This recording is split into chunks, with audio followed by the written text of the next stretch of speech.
Chevella real estate గురించి ఇప్పుడు ఎందుకు ఇంతమంది మాట్లాడుతున్నారో తెలుసా? అసలు ఆ గ్రోత్ ప్రభావం వికారాబాద్ వరకు వస్తుందా? Hyderabad Bijapur highway development, regional ring రోడ్కి సంబంధించిన కనెక్టివిటీ, కొత్త ఇన్ఫ్రాస్ట్రక్చర్, డేటా సెంటర్ వంటి డెవలప్మెంట్స్ వల్ల చేవెళ్ల చుట్టుపక్కల ప్రాంతాలపై ఆసక్తి పెరుగుతుంది. అందుకే కొన్ని రిపోర్ట్స్ చేవెళ్లకు భవిష్యత్తులో లింగంపల్లి తరహా గ్రోత్ పొటెన్షియల్ ఉండొచ్చా అనే యాంగిల్లో చూస్తున్నాయి. కానీ ఇక్కడ ఒక విషయం గుర్తుపెట్టుకోండి, ఒక ప్రాంతం డెవలప్మెంట్ అవుతుందని విన్నంత మాత్రాన అక్కడ ఏది పడితే అది కొనకూడదు. Location, connectivity, road access, surrounding development, ముఖ్యంగా అప్రూవల్స్, ఇవన్నీ వెరిఫై చేయాలి. ఎందుకంటే మంచి ప్రాంతం కంటే మంచి లొకేషన్లో ఉన్న మంచి ప్లాట్ ముఖ్యమైనది. అందుకే చేవెళ్ల వికారాబాద్ బెల్ట్లో ఉన్న ఈ వెంచర్ ఒకసారి మనం పరిశీలించాల్సిందే.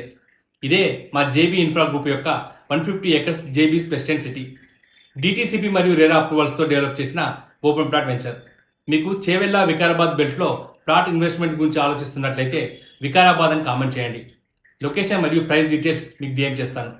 ఇలాంటి జెన్యూన్ రియల్ ఎస్టేట్ ఇన్ఫర్మేషన్ కోసం నా పేజీని ఫాలో చేయండి. Thank you.